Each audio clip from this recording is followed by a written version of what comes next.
Video is about solved MCQs related to the chemical bonding.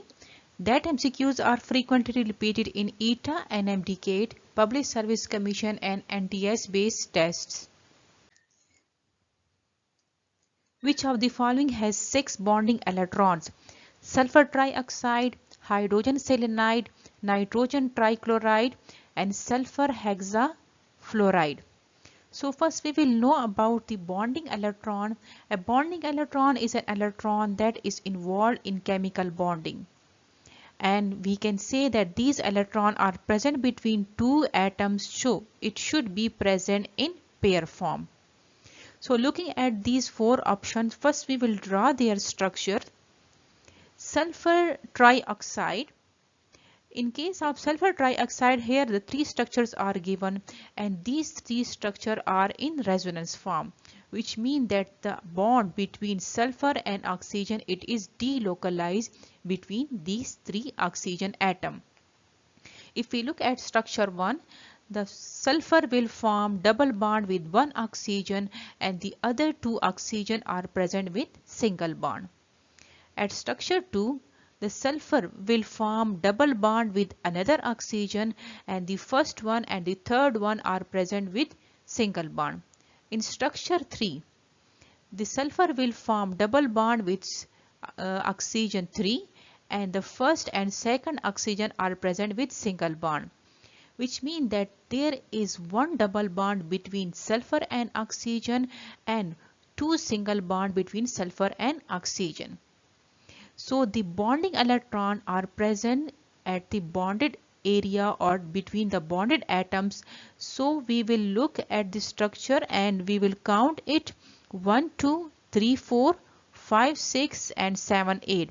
So the 8 electrons are present in sulfur trioxide. So it is not the correct answer. In case of hydrogen selenide, the bonded electrons are present between two atoms and that is present in pair form. So 1, 2 and 3, 4. So it has 4 bonded electrons. In case of nitrogen trichloride, 1, 2, 3, 4 and 5, 6.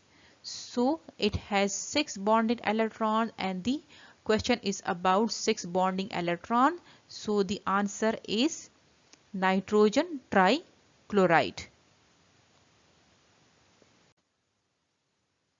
What is nature of bonding in calcium carbide and calcium hydride? Both have ionic bonding, both have covalent bonding. Calcium carbide is covalent and calcium hydride is ionic. Calcium carbide is ionic and calcium hydride is covalent. So first we will look at their structure. Calcium, which has ability to lose 2 electrons, so when it loses 2 electrons, it will complete its octet. These 2 electrons are gained by the 2 hydrogen which has minus charge.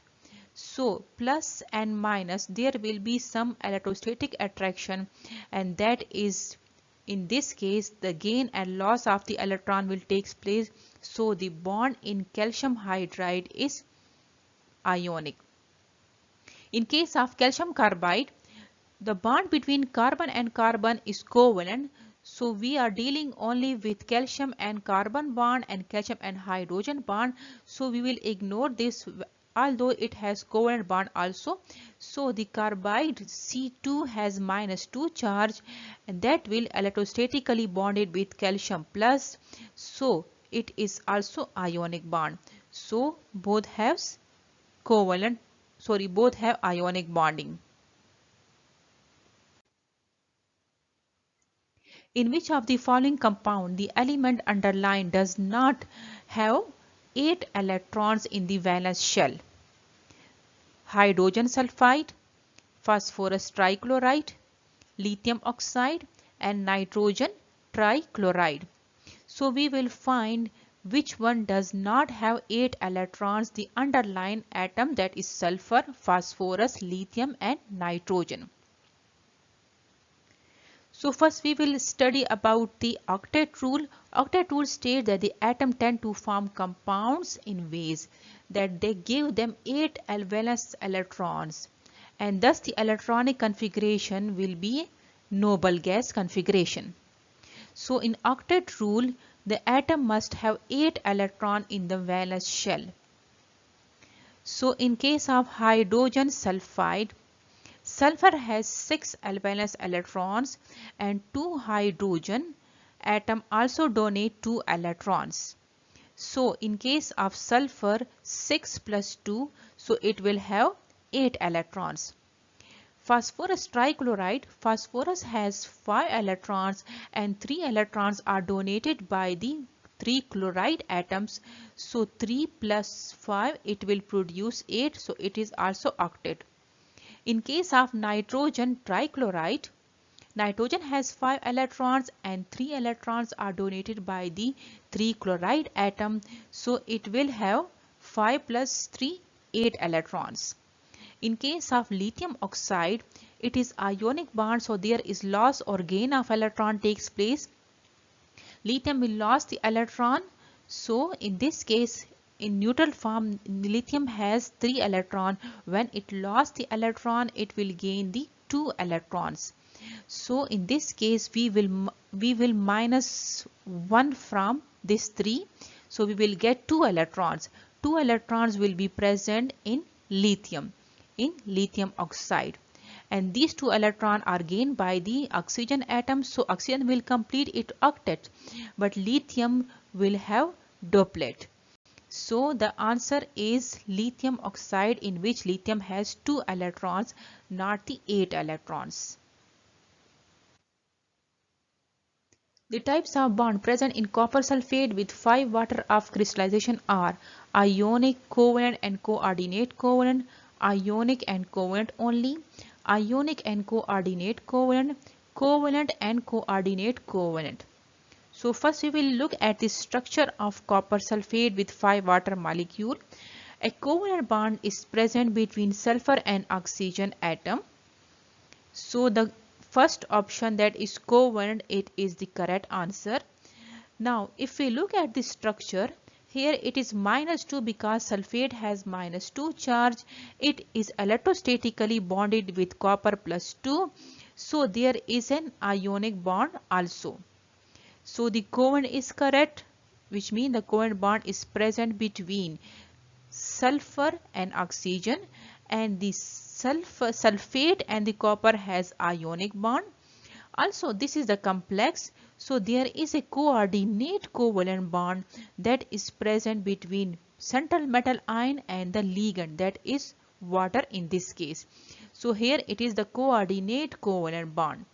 So there are 3 types of bond that are present: ionic, covalent and coordinate. So the option A is the correct answer. In sp2 hybridization, percentage of S character is 33%, 25%, 50%, 75%. If we look at the hybridization, sp3, 1s and 3p are combined. So all these will produce 100%. So if we look, here is only 1s, so it will have 25%, and there are 3p combined, they will produce 75, but each p has 25%. 25 plus 25 plus 25, it will produce 75. In case of sp2, 1s and 2p are hybridized. So we will divide it into the 100. So there here is 33% and 2p are present, each p has 33%. So combined it will produce 66%. In case of sp, 1s and 1p are combined and both will have 50-50% character. Now the question is about sp2 hybridization. So the answer is 33%.